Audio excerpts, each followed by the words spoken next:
시간이 되었습니다. 우리 함께 신앙 고백하심으로 수요 예배 하나님께 올려드리겠습니다.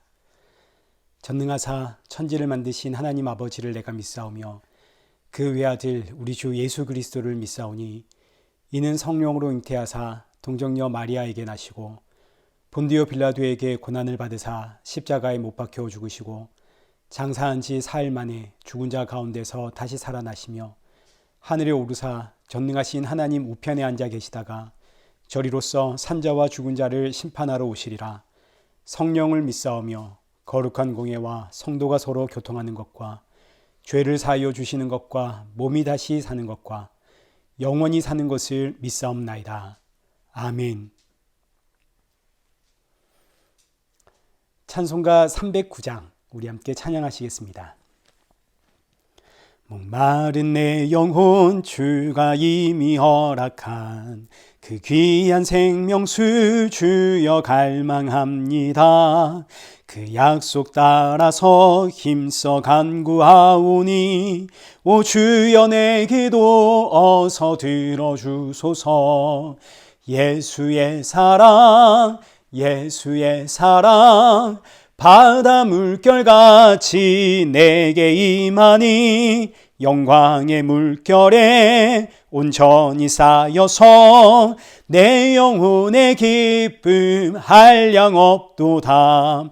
주 내게 약속한 큰 비 내려주시려 은혜의 저 구름 건너편에 떠올라 그 귀한 징조가 내게 밝히 보이니 나 힘을 다하여 주께 간구합니다.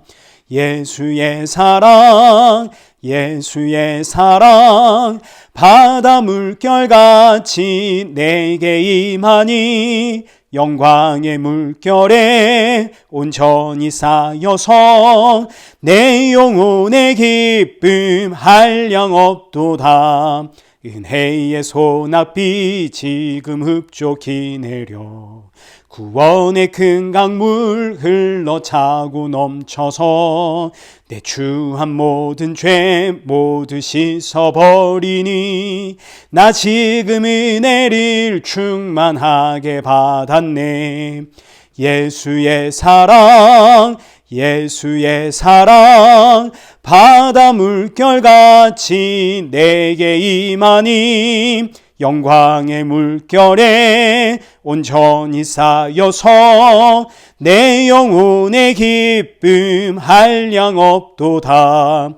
그 차고 넘치는 주의 은혜의 물결 힘차게 밀려와 내게 만족합니다. 오 할렐루야로 주를 찬송하오니 내 마음의 기쁨이 항상 충만함이라. 예수의 사랑 예수의 사랑 바다 물결같이 내게 임하니 영광의 물결에 온전히 쌓여서 내 영혼의 기쁨 한량 없도다. 기도하겠습니다. 참 좋으신 하나님 아버지, 지난 한 주간을 지켜주시고 또 오늘 이 3일 예배를 기억하고 이 예배 자리로 인도하심에 감사를 드립니다.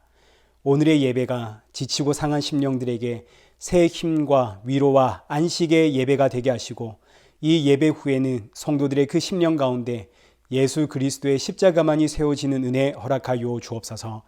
예수님의 이름으로 기도드리옵나이다. 아멘.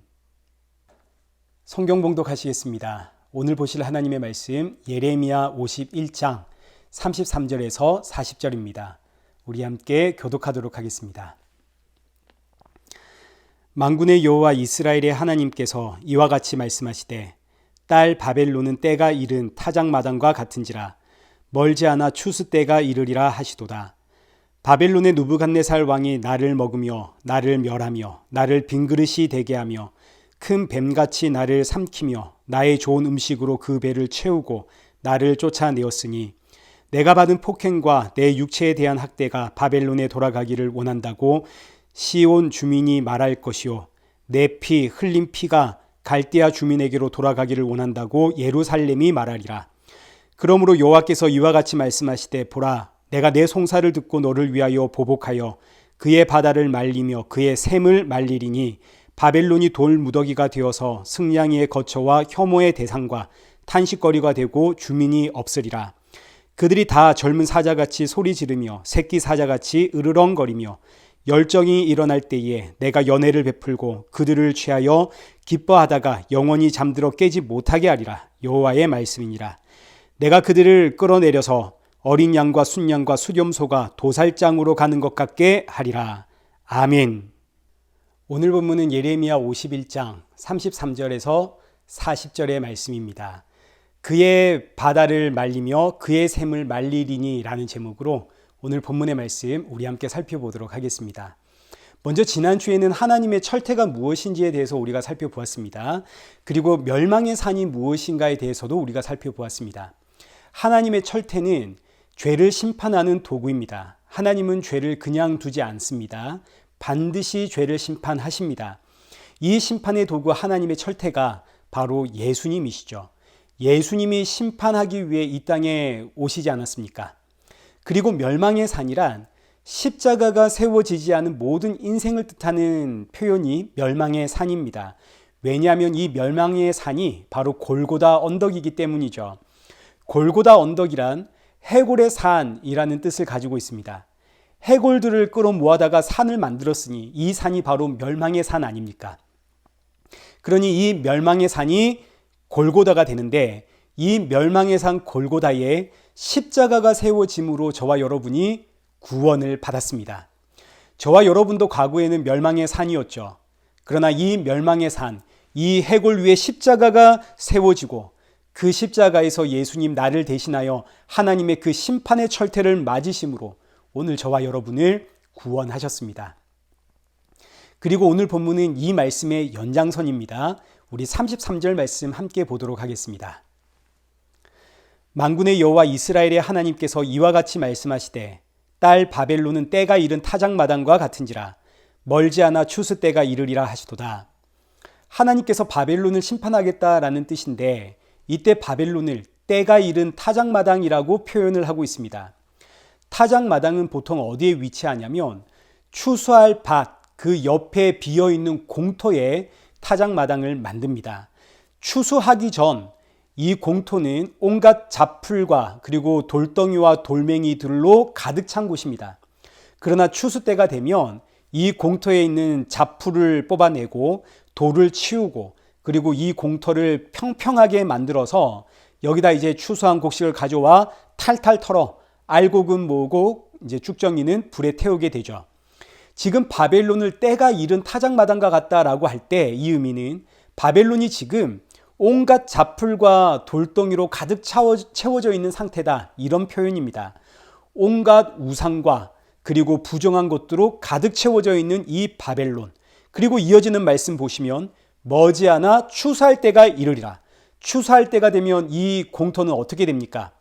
그 잡풀과 돌덩이를 치워버리고 아주 평평하게 평탄화 작업을 하게 되죠. 그러니 이 말씀은 이제 곧 바벨론은 추수기의 타작마당처럼 완전히 깨끗하게 밀려 심판을 받게 될 것이다 라는 말씀의 뜻이 됩니다. 자, 그리고 이제 이어지는 34절은 그럼 왜 바벨론이 이렇게 심판을 받아야 되는가? 그 이유가 나오는데 우리 34절 보겠습니다. 바벨론의 느부갓네살 왕이 나를 먹으며 나를 멸하며 나를 빈그릇이 되게 하며 큰 뱀같이 나를 삼키며 나의 좋은 음식으로 그 배를 채우고 나를 쫓아내었으니, 자, 여기서 지금 나는 이스라엘 백성들을 뜻합니다. 바벨론이 이스라엘을 삼켰기 때문에 하나님의 심판을 받습니다. 이때 이스라엘은 하나님의 백성, 그리고 바벨론은 죄를 상징한다라고도 말할 수 있겠습니다. 그러니까 죄가 심판을 받습니다. 죄가 심판을 받는 이유는 이 죄가 하나님의 백성들을 삼켰기 때문입니다. 자, 그런데 35절과 36절의 말씀을 보시면 이제 먼저 35절을 한번 보겠습니다. 내가 받은 폭행과 내 육체에 대한 학대가 바벨론에 돌아가기를 원한다고 시온 주민이 말할 것이요, 내 피 흘린 죄가 갈대아 주민에게로 돌아가기를 원한다고 예루살렘이 말하더라. 지금 35절은 이스라엘 백성들이 하나님께 기도하는 간구의 내용입니다.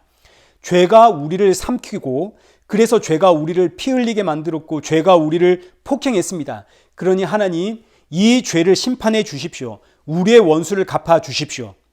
이스라엘 백성들이 하나님께 애타는 마음으로 간구하고 있습니다. 자, 그런데 여기서 우리가 생각할 것이 지금 이스라엘 백성들이 바벨론의 포로로 잡혀간 이유가 뭡니까? 이스라엘 백성들이 지금 하나님 앞에서 우상 숭배를 했기 때문 아닙니까? 이유 없이 이스라엘 백성들이 바벨론의 포로로 잡혀간 거 아니죠. 이스라엘 백성들이 하나님 앞에 우상 숭배라고 하는 범죄를 행했기 때문에 하나님께서 바벨론을 도구 삼아 이스라엘을 치신 거 아닙니까?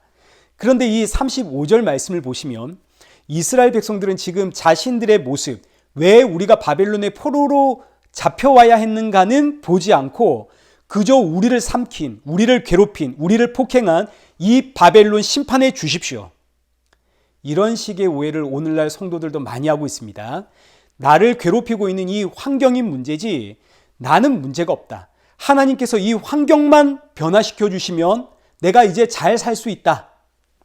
그러나 환경이 변한다고 해서 내가 바뀌는 거 아니고 환경이 변한다고 해서 내가 새롭게 되는 거 아닙니다. 왜냐하면 여전히 내 안에는 죄가 도사리고 있거든요. 지금 이 환경이 문제가 아니라 내 안에 자리 잡고 있는 죄가 문제인 것을 모르면 이 상황과 환경은 새로운 상황과 환경을 가도 똑같이 반복이 됩니다. 내 안에 지금 죄가 나를 죄된 환경으로 끌고 가는 게 문제인 겁니다.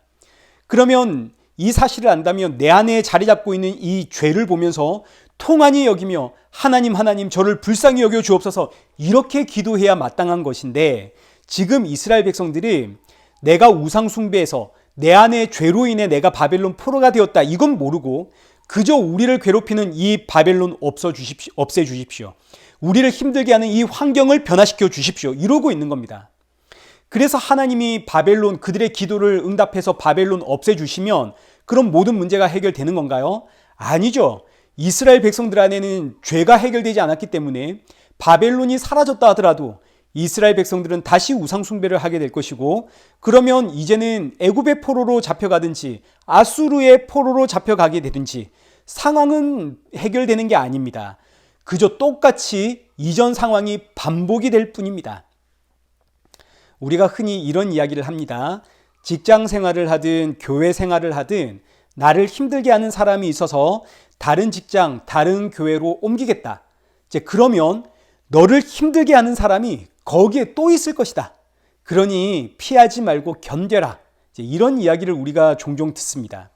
지금 이 상황과 이 환경을 피하면 끝날 줄 알았는데 피한 곳, 다른 곳으로 가니 거기에 더한 사람이 있더라. 거기도 똑같더라. 그럼 이제 이게 대체 누구의 문제라는 이야기입니까? 이 세상이 원체 악하기 때문에 어디를 가든 우리는 악을 피할 수 없다. 이런 이야기입니까? 물론 이런 의미도 담겨 있지만 그러나 사실 이것은 바로 내 안에 죄가 문제라는 것을 지적하는 겁니다. 지금 나를 괴롭히게 하는, 나를 지금 힘들게 하는 이 상황과 환경을 만든 사람은 다른 누군가가 아니라 바로 납니다. 내 안에 있는 죄가 이렇게 만듭니다. 내 안에 있는 죄가 해결되지 않으니 어디를 가나 나를 힘들게 하는 상황과 환경을 만나게 되는 거죠. 이게 지금 내 안에 죄가 만들어내는 이야기거든요. 무한 반복이 될 뿐입니다. 어쩌면 이런 이야기에 동의를 못할 수도 있습니다. 누가 봐도 이건 내 문제가 아니라 저 사람의 문제고 이건 내 문제가 아니라 이 환경과 상황과 시스템의 문제로 보이거든요. 그러나 여러분 성경을 보십시오. 다윗의 신앙 고백. 사망의 음침한 골짜기를 다닐지라도 예수님이 나와 함께 하시면 그곳이 어딘가요? 하나님의 나라죠. 그래서 사망의 음침한 골짜기에서도 감사가 나오고 찬양을 하게 되고 기쁨과 안식을 누리는 거 아닙니까?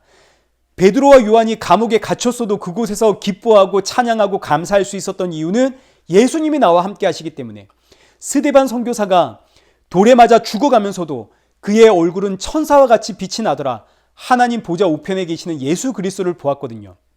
돌에 맞아 죽어가면서도 안식과 평안을 누린 스데반. 여러분 이게 불가능한 이야기가 아니죠. 예수님과 함께 했던 우리 믿음의 조상들이 경험했던 이야기이고 그리고 저와 여러분도 이런 경험 분명히 해 보았습니다. 언제 해 보았나요?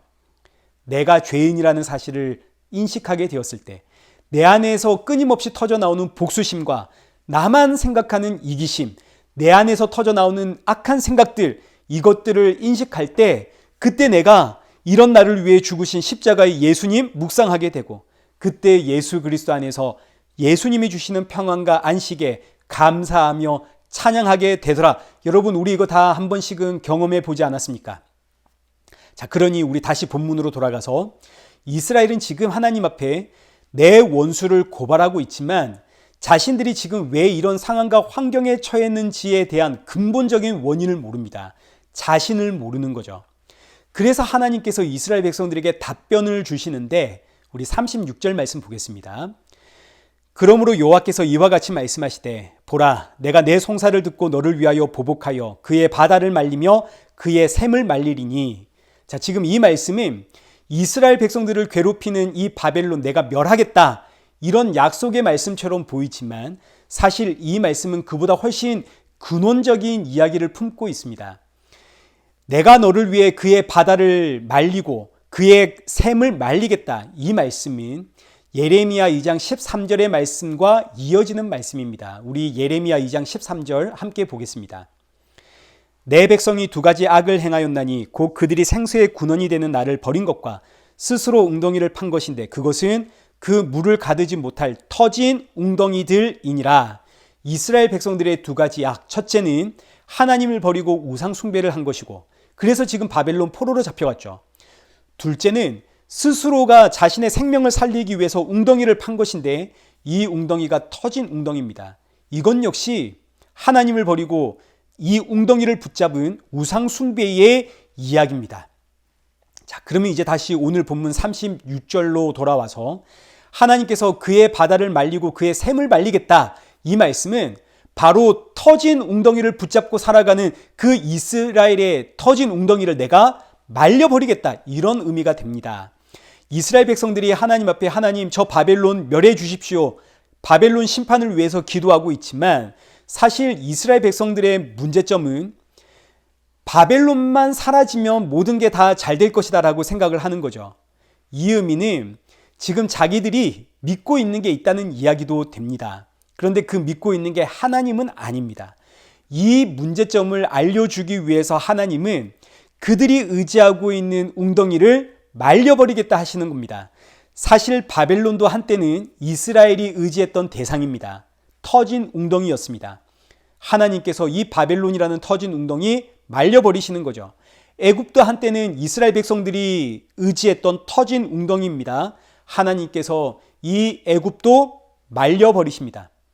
이스라엘 백성들이 의지하는 이 세상의 모든 것들이 전부 터진 웅덩이입니다. 이거 전부 하나님께서 말려버리심으로 이스라엘 백성들에게는 하나님밖에 없다, 이거 알려주신다고요. 이스라엘 백성들이 바벨론 없애달라고 기도할 때 하나님은 바벨론뿐만이 아니라 이스라엘 백성들이 의지하는 모든 것을 말려버립니다. 그러면 이스라엘 입장에서는 얼마나 이것이 힘들고 괴롭고 화가 나는 일이 되겠습니까?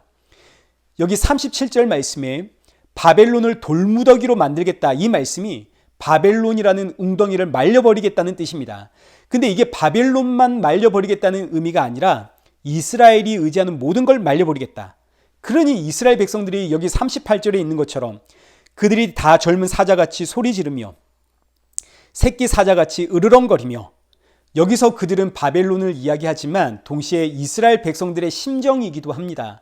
하나님께서 바벨론만 치는 게 아니라 이스라엘이 의지하는 모든 것을 치니까 이스라엘 안에 자리 잡고 있는 죄가 가만히 있지를 못하고 사자처럼 울부짖고 으르렁거리며 하나님이 하시는 일에 원망을 토해내는 겁니다. 39절, 열정이 일어날 때 내가 연애를 베풀고 그들을 취하여 기뻐하다가 영원히 잠들어 깨지 못하게 하리라. 이게 무슨 이야기냐면 하나님께서 이스라엘 백성들 안에 자리 잡고 지금 하나님이 하시는 일 앞에 사자처럼 울부짖고 있는 이 죄를 영원히 잠들어 깨지 못하게 만들겠다라는 뜻입니다. 그렇게 한 다음에 이스라엘 백성들을 어떻게 만드시냐면 여기 40절에 기록된 것처럼 내가 그들을 끌어내려서 어린 양과 순양과 숫 염소가 도살장으로 가는 것 같게 하겠다. 도살장에 끌려가는 어린 양처럼 내가 내 백성을 만들어 놓겠다. 그런데 여러분, 이게 지금 누구에 대한 이야기냐면 예수님에 대한 이야기입니다. 십자가의 예수님을 도살장에 끌려가는 어린 양으로 비유하지 않습니까? 그러니까 지금 이 40절의 말씀은 하나님께서 우리 안에서 사자처럼 이 부르짖고 있는 이 죄를 제거하고 우리를 도살장에 끌려가는 어린 양, 그 예수님처럼 만들어 가겠다라는 뜻입니다. 예수님을 닮은 성도로 만들어 가고야 말겠다. 하나님의 의지의 표현입니다. 이게 바로 멸망의 산 골고다에 세워지는 십자가의 이야기입니다. 저와 여러분이 멸망의 산 골고다였습니다. 이 산은 정말 온갖 세상의 탐심과 음란과 비방과 우상숭배와 술 취함으로 가득 채워져 있습니다. 그러나 하나님은 이런 산 위에다가 십자가를 세우심으로 그동안 우리가 의지했던 세상의 모든 것들, 내 안의 탐심과 음란과 비방함과 술 취함과 세상 사랑함, 이 모든 것을 내 안에 말려버리시고 오직 내 머리, 이 해골 위에 세워진 십자가의 예수님만 의지하게 만들겠다라는 이 복음의 메시지가 오늘 본문에 담겨 있는 말씀입니다. 이제 이 말씀을 통해서 오늘 우리의 모습을 한번 돌아보겠습니다. 오늘 내 안에 누군가를 향한 또는 세상을 향한 어떤 복수심이 자리 잡고 있다면 우리는 지금 누구를 의지하며 살아가고 있는 건가요? 적어도 예수님 의지하며 살아가는 모습은 아니겠죠. 오늘 내 안에 세상의 성공을 붙잡고 어떤 탐심을 붙잡고 어떤 자랑, 내 자존심 등등을 붙잡고 살아가고 있다면 이건 역시 우리가 적어도 예수님을 의지하며 살아가는 모습은 아니겠죠. 그래서 하나님은 내 삶에 내가 의지하는 것들을 전부 말려버리십니다. 모든 것이 말라가기 시작할 때 그때 우리는 비로소 십자가에서 흘러내리는 생명수 예수 그리스도를 바라보게 되고 의지하게 됩니다. 그러니 사랑하는 성도 여러분, 내 뜻대로 진행되지 않는 여러 가지 상황과 환경과 문제들이 생기면 그때 우리가 알아야 될 것은 십자가의 예수님을 바라보라는 사인이구나. 이것이야말로 날 향한 하나님의 사랑이구나. 여러분 이 사실을 기억하셔야 되는 겁니다. 지금도 내가 여전히 예수 그리스도가 아니라 세상을 욕심내고 세상을 의지하고 있구나. 이 사실을 알라고 하나님께서 지금 이 상황과 환경으로 나를 몰아붙이시는 거죠. 나를 말려가시는 겁니다. 그러니 이런 나를 위해 십자가에 죽으신 예수 그리스도를 바라보십시오. 이때 성도는 어떤 상황과 환경에서도 나를 사랑하시는 그 하나님의 섭리를 깨닫게 되니까 감사가 나오고 은혜를 발견하게 되고 평안과 안식을 누리게 됩니다. 그래서 복음입니다. 예수 그리스도 안에서 나에게 주어진 모든 상황과 환경 속에서 예수 그리스도 때문에 감사할 수 있고 기뻐할 수 있고 찬양할 수 있고 그리고 안식과 평안을 누릴 수 있는 그런 복된 저와 여러분이 되시기를 축원합니다. 우리 함께 기도하겠습니다. 살아계신 하나님 아버지, 우리는 너무너무 연약합니다. 돌아서면 세상이 보이고 세상의 욕심과 탐심으로 살아가는 인생입니다. 그러나 그때마다 여러 가지 사건과 상황을 통해서 십자가의 예수 그리스도를 바라보게 하시니 감사합니다. 예수님 안에서 감사할 수 있고 찬양할 수 있고 안식을 누릴 수 있게 하시니 감사합니다. 세상이 도무지 알 수 없는 이 평안의 복음을 알게 하심에 정말 감사합니다. 이 복된 소식을 나만 알고 있는 것이 아니라 너무너무 귀한 이 소식 담대히 증거하며 그리고 주님 오실 그날을 사모하며 살아가는 성도가 되어지도록 우리를 사용하여 주옵소서. 예수님의 이름으로 기도드리옵나이다. 아멘. 이제는 우리 주 예수 그리스도의 은혜와 성부 하나님의 크신 사랑과 성령 하나님의 위로교통 충만하심이 모든 상황 속에서 감사하며 주신 사명에 충성하며 주님 오실 그날 사모하며 살아가는 우리 일회교회와 성도들과 온 세계 교회 머리머리 위에 이제로부터 영원토록 함께 있을지어다. 아멘.